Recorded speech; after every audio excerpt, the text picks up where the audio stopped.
Am I the a-hole for my response when my co-worker called my husband useless? I, female 36, work at a company, and recently we had a new employee join our department, Pam. Most of my co-workers are moms. They suggested that we gather at lunch break and start conversations with Pam and get to know her more. Pam was friendly. We started talking about our typical day-to-day routine. When it was my turn, he answered saying that I wake up at 6 a.m. Clean up, make breakfast, get the kids ready, then take them to school. Then pick them up from school after work, then do chores, then clean, then do laundry. Pam interrupted me saying, "Wow, so your husband is one of those useless, overgrown man-children that women try to parent along with their children then?" And everyone was like, I was taken aback, but said, "Actually, my husband is severely disabled. He can't work or do chores or childcare." She made a face and replied, "Oh well, my point still stands that you're basically living as a single mother, except, at least, your husband is not entirely useless in this case. It does bring something to the table, which is Social Security disability benefits, I suppose. But I'm sure it doesn't make up for him being an absent father and husband due to his disability." I got extremely offended that she was talking about my husband, the love of my life and father of my children, like that. The ladies were like, "Oh my god." So I said I didn't appreciate how she spoke about my husband, but she shrugged, saying, "Well, I wasn't technically lying, right? With people like your husband, there's really no point of being married. If you're acting like a single mom, then might as well become one, or go look for a real partner." I just lashed out asking what the hell she was talking about. It explained the important role my husband still has in mind in my children's lives. I called her rude and disrespectful for how she was talking about him, and how she belittled him as a husband and a father, and told her that her remarks about my husband could be nothing more than projection on her part.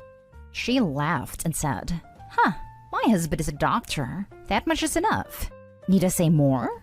I asked her if her husband cooks and cleans after he gets home, then looked at her eyes and said, "The tiredness in your eyes suggests that all housework and childcare fall on you alone, correct?" She was red in the face and got quiet, looked around, then got up and excused herself to the toilet looking upset. The lady said that Pam has her own beliefs/visions about disabled partners should be, which is understandable, and she was just giving her honest opinion. But I took it too far by humiliating her and assuming her husband isn't doing anything. But according to her reaction, the answer was clear to me. They thought I shouldn't have spoken to our new co-worker in a mean way, and should have taken what she said with a grain of salt as it wasn't personal. They wanted me to apologize, but I said I won't apologize for what I said, even if I was rude. My co-worker's argument is that they too received harsh comments from Pam, but didn't take it personally since they were venting about other husbands. Edit. Pam isn't the first one to say stuff like that about my husband. My own family did this as well as others, so that's why I wasn't too surprised by her judgment, but still got offended. Now for the top comments. Not stay home. What do your co-workers mean you humiliated her? Didn't she say the exact same thing about your husband before she knew he was disabled? I think you did nothing wrong. And then even after finding out about his disability, instead of backpedaling or having the decency to be embarrassed, she doubles down instead and dug the hole even deeper. Not stay home. Don't start none, won't be none. That's the big a-hole move here. She had plenty of opportunities to shut up before Opie resorted to shutting her up.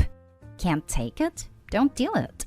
Not like Opie said anything about colleague's husband she didn't say about Opie's husband, and colleague went much further.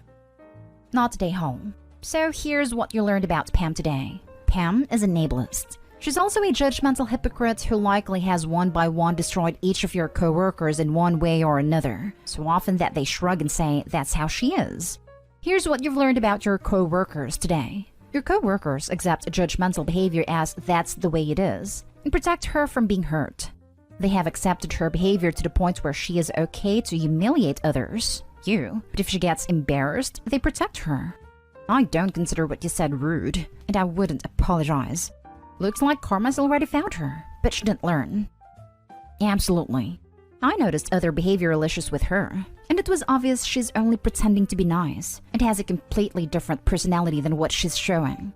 I feel uncomfortable around her honestly, even before this conversation occurred. I think you hit a nerve about her husband. Her strong views came from somewhere. He may be a doctor, but I suspect he is a piss-poor husband, partner, and father. Next story is titled, Am I the a-hole for not showing up for a dinner with my sister when I found out she was planning to set me up?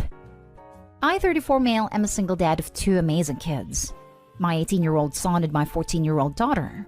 14 years ago, my fiancé and the mother of my children died suddenly, and it destroyed me. She was my everything. We were supposed to grow old together, raise our babies together, share a life. She was my best friend for 15 years and my love for 6. After she died, my family expected me to date again, find love again, marry someone, and find another mother for my kids. But I have never had any interest in meeting someone else. I focus on being a good dad and enjoying my life the best that I can. I never wanted to move on, and I don't feel like that's something that will ever happen for me. About 2 years after my fiancé died, though, my sister started getting pushier. She told me I needed to find someone who could make me happy, that I deserved better than staying single for the rest of my life. I told her that it's my choice, and if that's what feels right to me, then it's what I'll do. For the most part, she lets it go once I say no, but she brings it up often enough that it has affected our closeness. 2 years ago, we stopped talking for months after she brought my kids into this plot to set me up, and was disappointed they didn't want to take part in it. When I found out, I was furious, and I thought that was the last of it when we reconciled because she saw I was willing to not speak to her, and her apology was the most genuine it had ever been. But then last week she told me she wanted to hang out. We were supposed to go to dinner in her favorite place. But a few days before that, I found out she was actually trying to set me up with this woman she knows. Once I found out, I just refused to show up. That dinner was Thursday, and yesterday she was furious that I hadn't shown. She said they had been waiting for me. I asked her who they was, and she said she had brought someone along for me to meet. I told her I no longer trust her after this. My parents sent me a message last night that it was rude to be a no-show, and I should understand they just worry I'm putting my life on hold and denying myself happiness. Am I the a-hole? Wow, not the a-hole. Your sister is not respecting your choice. I would not have showed up either. I don't think any of my family particularly like or respect my choice. The others push less because they know I will not tolerate someone trying to go against my boundaries and wishes. Apparently, I now need to stop talking to or seeing my sister because she will never learn. It's great that your kids get it and that take part in her plans. I don't get why she can't respect your choice. She doesn't get to decide what makes you happy. This, all the way. It enrages me when people try to use kids in their idiotic plots. Particularly this one. Hey kids, want to help me get you a new mommy? No. Just hell no. Not the a-hole. You're not ready to date and they should respect that. I get that your family wants you to be happy, but this is not helpful at all. I also hate the implication that you can't be happy without a significant other. I know it bothers them that I spent my 20s and now into my 30s without a significant other or even dating. But you know, I'm living my life the way I want, and I don't see myself ever dating. But that should be my choice. I'm old enough to decide this for myself. Not today, home. My mom never dated after my dad passed. I asked her why once, and her answer had stuck with me through the years. I already had the best. Why would I want anything else? If you have met your soulmate, your life is complete, even if they have passed. I relate to that a lot. I was in love with someone who was truly my best friend, and we didn't get enough time. But she gave me the 2 people I love the most in the world, and I am forever grateful for that. Next story. Am I the a-hole for asking my boyfriend to stop sharing everything with my sister? Hi, I'm 24 female and have been dating my boyfriend, 26 male, for 5 years now. We grew up together as neighbors, and were friends for a couple years before dating. I love him so much, and I want to marry him. His family's great and I adore them all. It is great with my family too.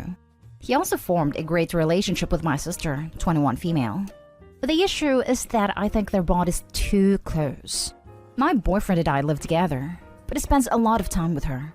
Albeit I'm sort of busy. I'm currently in grad school for engineering, so I have to go to my classes. My boyfriend works full-time. My sister is currently taking a gap year, but that 1 year has extended from when she was 18. She comes over when I'm in seminars/classes. They have tons of inside jokes and share the same sense of humor and taste in movies. It makes me feel left out. But when I try to include myself, they both stop being so enthusiastic and acting like it's super awkward to have me there. My sister and I were close growing up, but started drifting when I went to uni.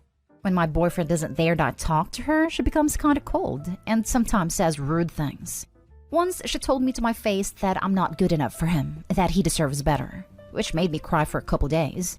He also gets her gifts for the most random achievements. Like he got her a present for making it through the week. Even though she doesn't do anything as she isn't currently working or trying to pursue a hobby or interest, she's just taking it easy. Her own words.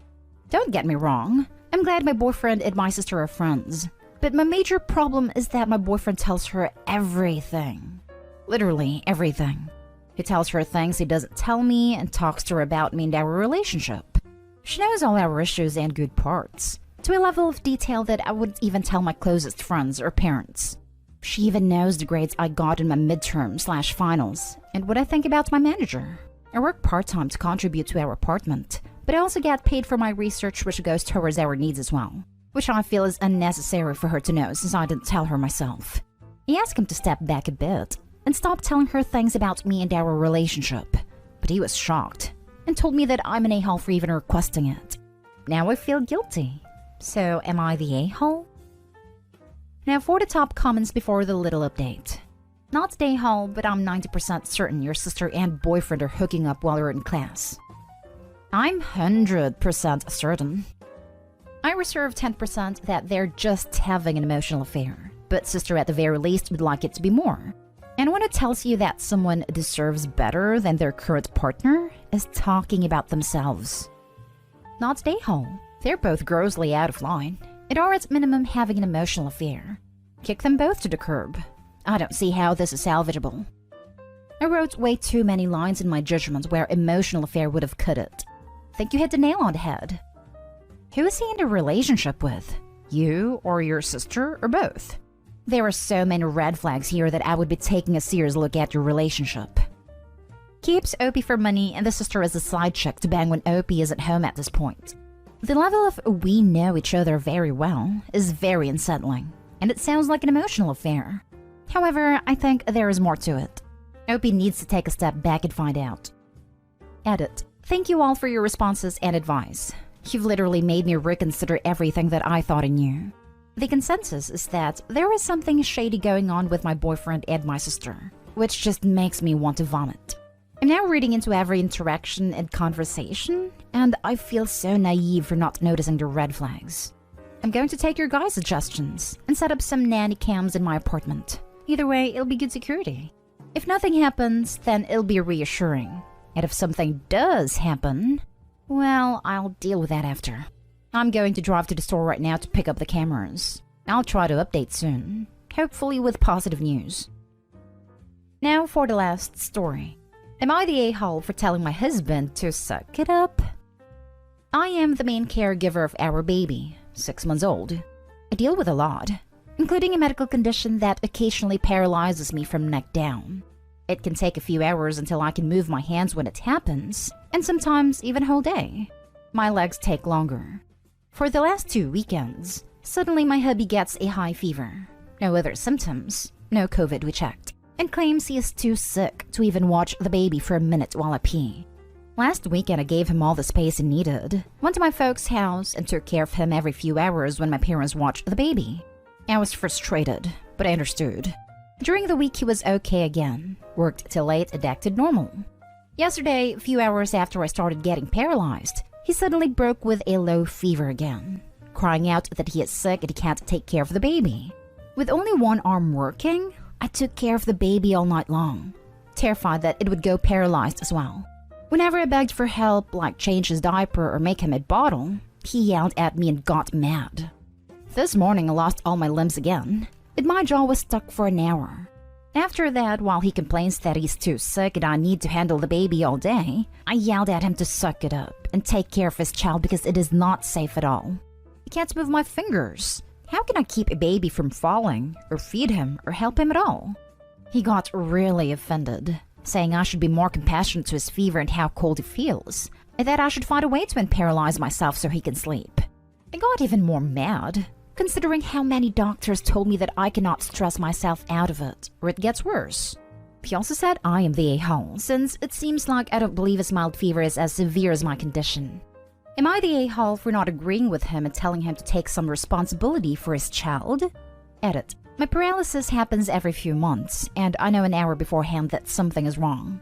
I always call my husband or my emergency babysitters. I have a few. It only happened once before today since the birth, and I wouldn't give birth if it wasn't under some control. It is the first time in my marriage that he acts like this about my condition or the baby. I am not a neglectful parent just because I am disabled. I would contact family/babysitter before, but I couldn't move my fingers well enough to use the phone. I asked my hubby to call someone, but he refused because he was too cold. My sister-in-law came as soon as I managed to pick my phone up. I just needed him to watch the baby until then and after that. Not day home.